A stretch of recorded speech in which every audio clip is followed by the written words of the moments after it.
is.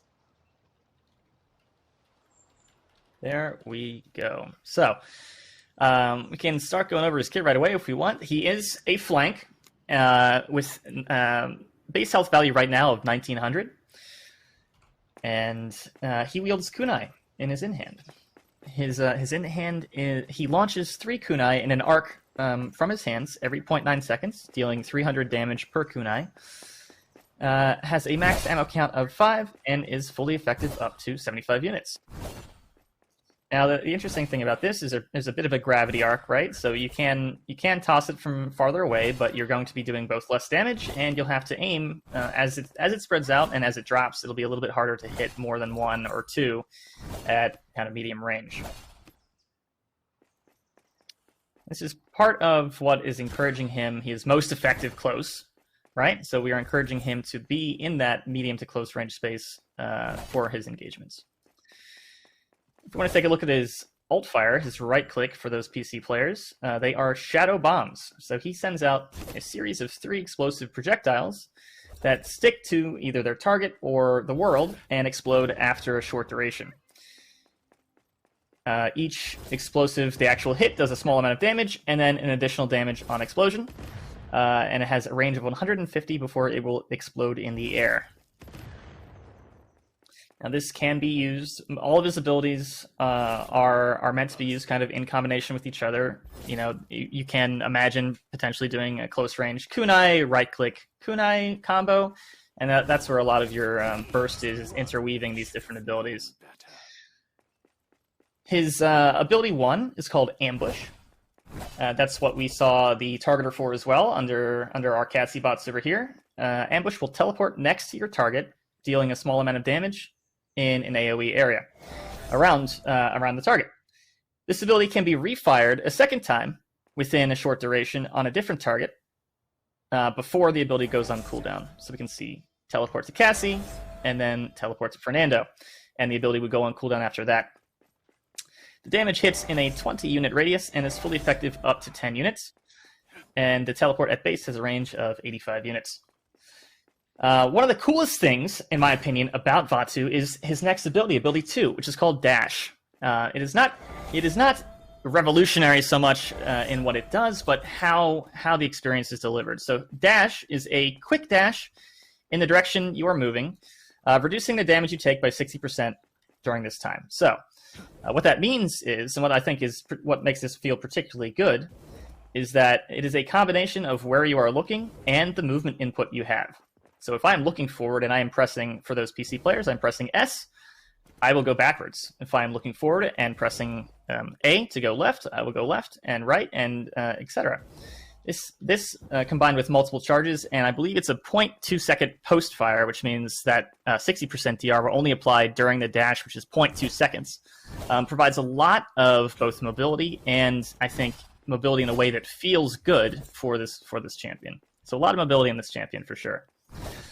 And we get to show off what a really, really cool ultimate here called Nightfall. So Vatu's ultimate, you activate to start charging up, and you will reactivate either by pressing the ultimate button again or by clicking or firing to dash forward extremely quickly, dealing damage to enemies and stunning them.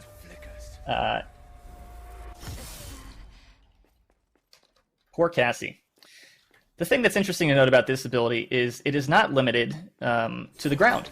If I see a Drogos up in the air, I happen to have my ultimate ready, I can charge my ability and fire it and kind of snipe that Wyron out of the air.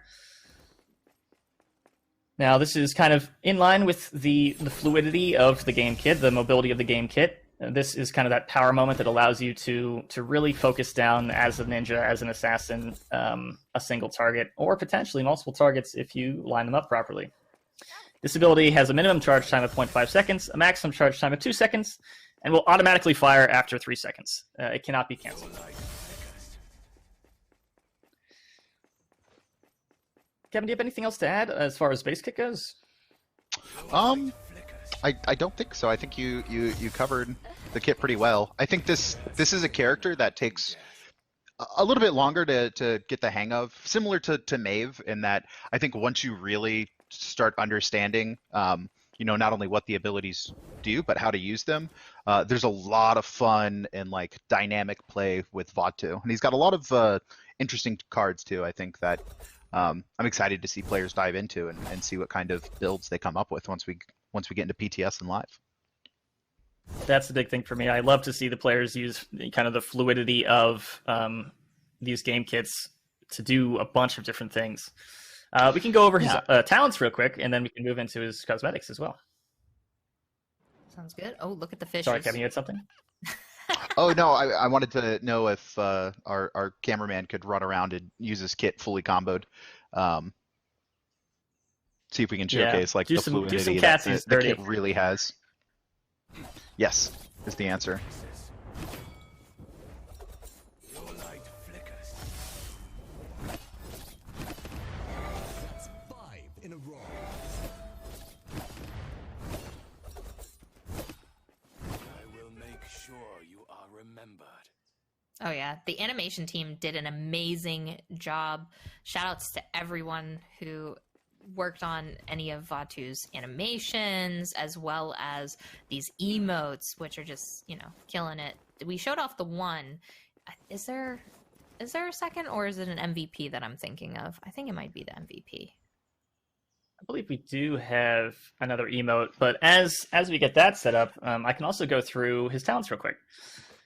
His default talent is called Omnipresence, where your ambush, that's the teleport, will gain an additional charge and can now be, additional charge within each cooldown. So you can teleport to one more person in the chain before it goes on cooldown, and can now be used on allies as well. So this can be a teleport to an ally after teleporting to an enemy to get out kind of thing. Let me see if you can make it almost. Oh, so close. But, if they're an enemy, actually we can show off right here. If they're an enemy close, we can teleport to an enemy Cassie, and back to an allied Cassie, and you are relatively safe. His talent 2 is called Unerring. This one is focused on his shadow bombs. It will increase the explosion radius of those shadow bombs by 5 units, a small amount, and they now actually home to enemies. So they are relatively difficult to hit at medium to long distances at base.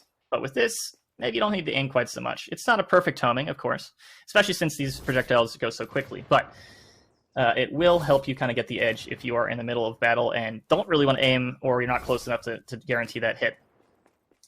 And our third talent is called Enveloping Shadows. A little bit tougher to show off with cooldowns disabled, hashtag dev cheats, but Enveloping Shadows will reduce the cooldown of your basic abilities, which are your non-ultimate abilities, by 15% after hitting at least one enemy with at least one kunai for each throw. So if I throw 3 kunai and I hit all 3, I will get 1 instance of 15% cooldown reduction on the rest of your abilities. And this is kind of flowing into that same fluidity of gameplay kit, fluidity of motion, and kind of tossing as many abilities out there to get those combos in as possible. And those are your talents. Actually, I would also love to hear, if we have time, some of his voice lines. Vatu was voiced by none other than Young Ya. No, he did a fantastic job with this character. Do not make me more aerodynamic. You are worthy. I am the soothing darkness on a blistering summer's day. We have done well. Forget it. Shadows be with us. Let us enjoy ourselves. You have my thanks. You have trained your entire life for violence. This is the fruit of your labor. Huge shout out to Young, who did that. Young did such a good job voice acting this. I'm very impressed. Very, very impressed. But with that being, the last little bit of some in-game content with Vatu, we have some skins coming for Vatu. I think this first